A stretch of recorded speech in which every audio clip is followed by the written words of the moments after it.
नमस्कार दोस्तों, मैं डॉक्टर महेश एक बार फिर से स्वागत है आपका हमारे YouTube चैनल DRMK वर्मा में।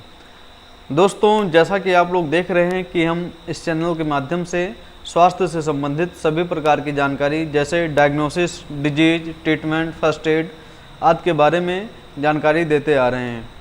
तो दोस्तों, आज इम्पोर्टेंट है, बहुत ही रोचक है। तो दोस्तों, आज हम बात कर रहे हैं सर्पदंश, यानी सांप आदमी को कैसे काटता है, उसका जहर बॉडी के अंदर कैसे फैलता है। सबसे पहले स्नेक बाइट का पॉइजन बॉडी के किस पार्ट में या किन किन पार्टों में अटैक करता है, इसके बारे में मैं आपको आज संपूर्ण जानकारी दूंगा। अगर हम सांप काटने की बात कर रहे हैं तो ऑल वर्ल्ड में लगभग 75% से 77% तक इंडिया के आसपास देश या एशियन देश में जो है 75% मामले इसी कंट्रीज से आते हैं। अगर हम अगर भारत की बात कर रहे हैं तो इसमें सबसे ज़्यादा मामले बिहार, पश्चिम बंगाल, मुंबई, उत्तर प्रदेश, इन सब राज्यों से बहुत ज़्यादा मामले आ रहे हैं।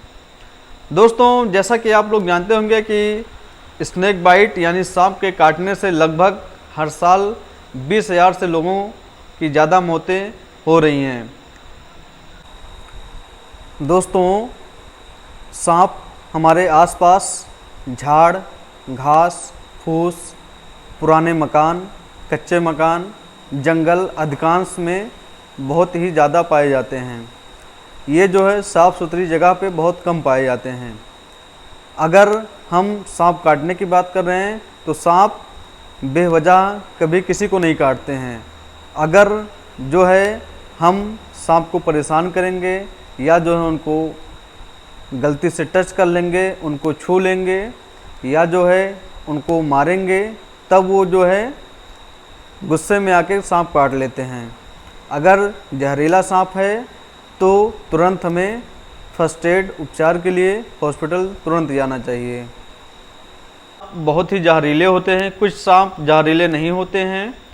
अगर हमें जहरीला सांप काट लिया है हाथ में, पाँव पे या जो है कुछ ऐसी जगह पे काट लिया है जो बांधने के लायक है, तो हमें उससे थोड़ा सा ऊपर टाइट रस्सी से बांध देना चाहिए या टाइट कपड़े से बांध देना चाहिए और उस जगह पर जहाँ पर स्नेक बाइट किया है उस जगह पे जो है एक्स मार्क लगा देने चाहिए, जिससे जो है जो विष होता है वो कुछ निकल जाता है। और जिस जगह पे बांधें उस अंग को हिलने डुलने न दें। कुछ लोग होता क्या है कि बांधते नहीं हैं तो जो पॉइजन होता है वो पूरी बॉडी में फैल जाता है, तो इससे पेशेंट की बहुत ही सीरियस कंडीशन हो जाती है। तब हमें जल्दी से जल्द हॉस्पिटल पहुंचाने की ज़रूरत पड़ती है। अगर हम उस जगह को टाइट बांध देते हैं तो हमारे ब्लड सर्कुलेशन जो है हाथ या पाँव का रुक जाता है और पॉइजन जो है पूरी बॉडी में नहीं फैल पाता है। एक्स का मार्क लगाने से जो है जो पॉइजन होते हैं वो कुछ निकल जाते हैं और हमें तुरंत इमीडिएट जो है हॉस्पिटल ले जाना चाहिए। हॉस्पिटल अगर पास में नहीं है तो सबसे पहले हमें डिटॉल या जो है एंटीसेप्टिक घोल से काटे हुए स्थान को साफ कर देना चाहिए और पेशेंट को सोने नहीं देना चाहिए और जिस अंग में काट लिया है उस अंग को हिलाना डुलाना नहीं चाहिए। तो दोस्तों, ये तो रही कुछ घरेलू उपचार। अब इसके ट्रीटमेंट में हम क्या देते हैं?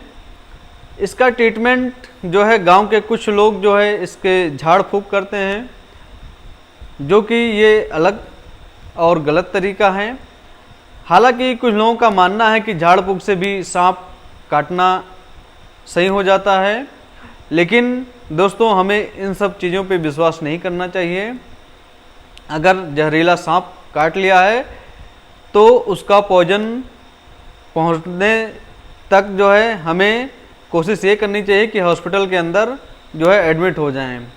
वहाँ पर जो है जब स्नेक पॉइजन जो है अगर दिखने लगते हैं तब जो है डॉक्टर्स लोग उसका ट्रीटमेंट देते हैं, नहीं तो वैसे बैठा के रख दिया जाता है। सांप काटने के बाद लगभग 2 घंटे तक उसका असर होता है, उसके बाद ही उसका पॉइजन पूरी बॉडी में फैल जाता है। सांप काटने के लक्षण, अगर सांप जहरीला है तो हमें ऊपर नहीं दिखाई देगा। अगर हम किसी को चाहेंगे कि ऊपर देखें, ये हाथ दिखाएंगे तो इसको नहीं देख पाएगा। पुतलियाँ जो है बैठने लगेंगी, चक्कर आने लगेगा, सांस की समस्या होने लगेगी और मरीज बार बार बेहोश होने लगेगा।